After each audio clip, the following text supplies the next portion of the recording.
Magandang oras mga kababayan, mga kagulinboy, ay meron na naman tayo ngayong bigyan ng reaksyon. Atin na pakinggan si Attorney Bueno, magaling ito na lecturer ng batas sa Pilipinas. Bago tayo maniniwala sa sinasabi ni Saldico, itong nahihibang na tolero na dahil sa natatakot na makulong, ay binabaliktad niya ang kanyang mga testimonya at hindi niya inaamin na siya ay nagnakaw. Klarong-klaro na napakaraming ninakaw niya. Kumplitos ricados helicopter, yate, eroplano, diba, condominium, at luxury cars, at nipo babies, nipo families, mga kababayan. Kaya ito, sabi ni Atty. Bueno ay bago tayo maniwala kay Saldico ay atin muna alamin kung ano ang pwede sa batas. Kaya ito atin pakinggan, walang iba ang magaling na lecturer ng batas, ating kasama sa vlogging, Atty. Bueno. 25 billion pesos ay itinuturing na object evidence yan. Ngeras, ako po ang inyong lingkod, Atty. Rene Bueno.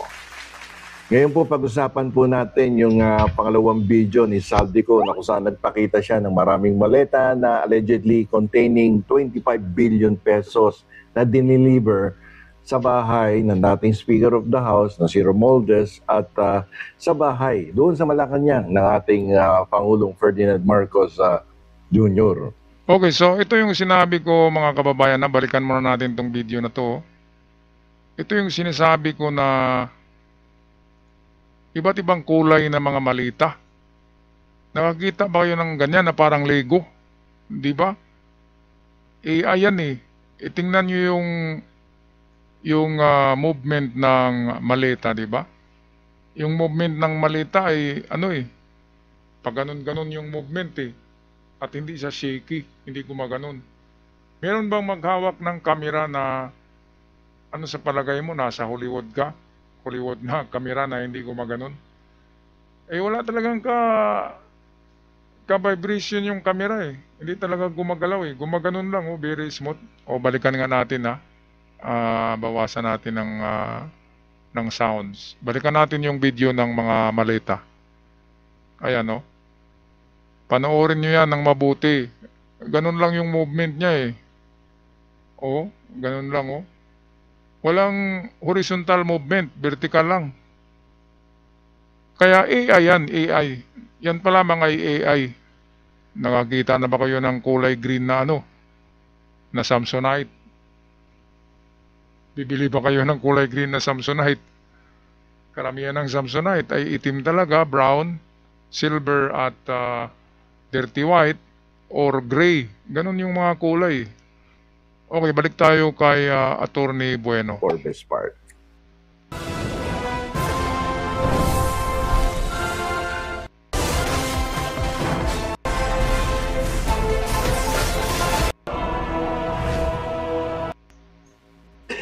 Sa mundong legal, ang mga bomba na pahayag ay hindi sapat. Kailangan po natin ng patunay. Kailangan po natin ng ebidensya. Ngayon susuriin po natin yung matapang na pahayag ni dating Congressman Saldico ng Ako Bicol Party List.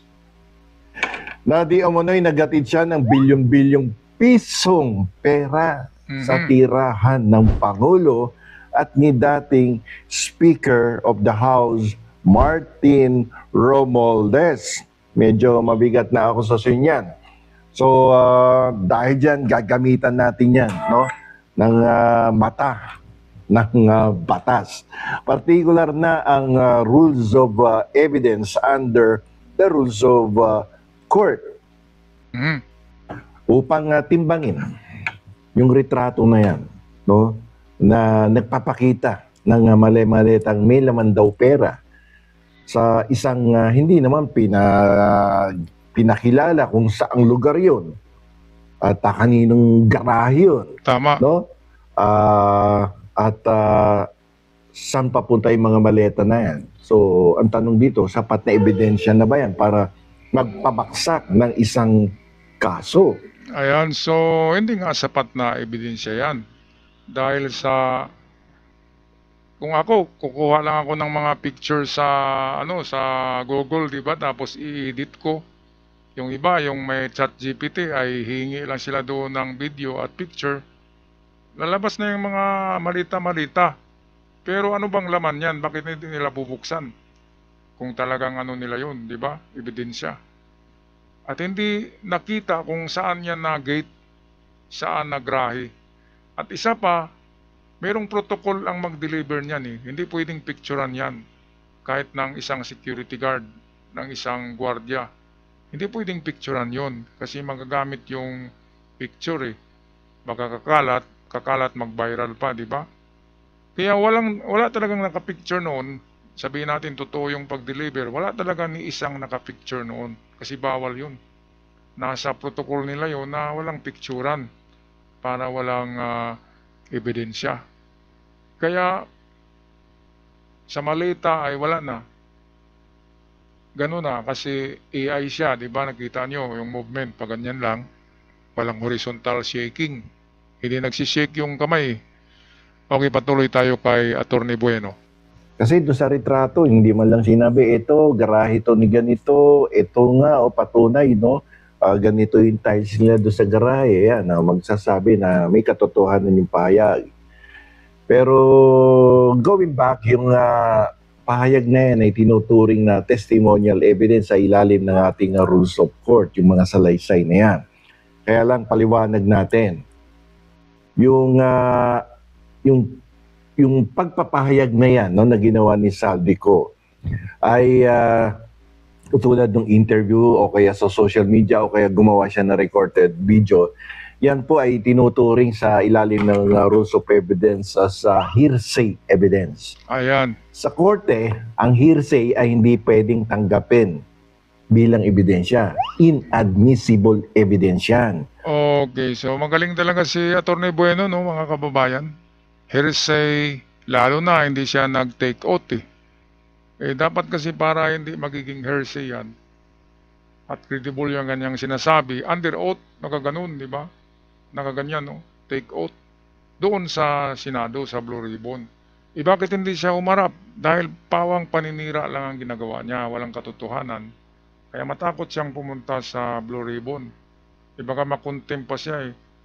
At nandyan si Ombudsman Remulla, siguradong kulong siya, mga kababayan. Okay.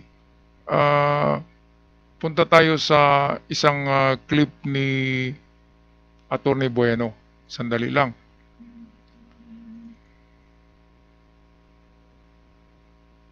Typhoon Tino, which hit the Central Visayas region of the Philippines just a week ago. Michael Delizo has tonight's top. Yan. Baka mamaya AI lang yan. Ang dali gumawa ng patunayan na totoo. Yung retrato. At walang daya yan. Baka mamaya AI lang yan. Ang dali gumawa ng AI ngayon. Sa cellphone, kayang-kaya yan eh. So, pangalawa, meron dyang unknown yung location eh. Kung ang litrato ay kuha sa isang hindi matukoy na lugar, halimbawa, where tunay na siya yung kumuha ng retrato or personal niyang nakita na yung nanumpa na saksi na magpapatunay na siya yung kumuha ng retrato. Kasi para maging kapani-paniwala yan,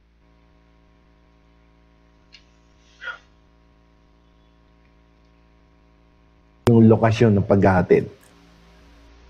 Kasi para maging kapani-paniwala yan, no, yung ebidensya na yan, kailangan may sworn witness, yung nanumpa na saksi, na magpapatunay na siya yung kumuha ng retrato or personal niyang nakita na yung mga maleta na yan na may laman na pera ay kinuhanan. Tapos siyempre dapat may tiyak na petsa. Hindi tinype mo lang yung petsa, no? At saka yung lugar. At dapat yan authenticated yan. Dapat yung retrato ay tumpak na representasyon ng mga maleta na dinala sa tirahan ni Martin Romualdez, sa tirahan ni Bongbong Marcos, ni President Bongbong. Marcos. So dito, kailangan patunayan kung saan galing ang salapi at sino yung may hawak nito mula sa pinanggalingan hanggang sa sinasabing pinaghatiran. Ang larawang kuha sa hindi kilalang lugar ay nagpaputol doon sa chain of custody. Hindi matitiyak kung ang pera sa litrato ay ang mismong pera na sinasabing natanggap ng mga benepisyaryo. Tama, kasi malita lang naman talaga yan. Di ba? Pwede namang sa department store lang yung kinunan, di ba? Pero alam natin, galing yan sa ChatGPT na mga litrato. Yung mga ganun. Kasi technicolor na mga multicolor na mga Samsonite, wala namang ganun. Di ba? Kakita na ba kayo ng Samsonite ng dami-daming kulay? Napaka naman, joker naman ni Kaya naging katatawanan na tong kanyang testimonya eh. Okay, tapusin na natin ang video courtesy ni Attorney Bueno.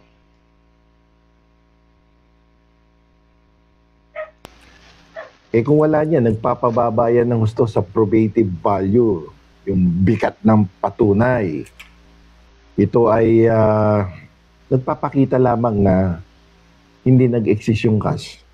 Hindi na ito naihatid sa pinagsasabing address. So, sa madalit salita, walang kwentang ebidensya yung pinapakita ni Saldico. Nako. Sa kasalukuyan, yung ebidensya na nga yan na presenta niya ay mahihina. At malaki ang posibilidad na maging inadmissible sa isang hukuman. Ayan, so Dahil- walang kwenta mga kababayan.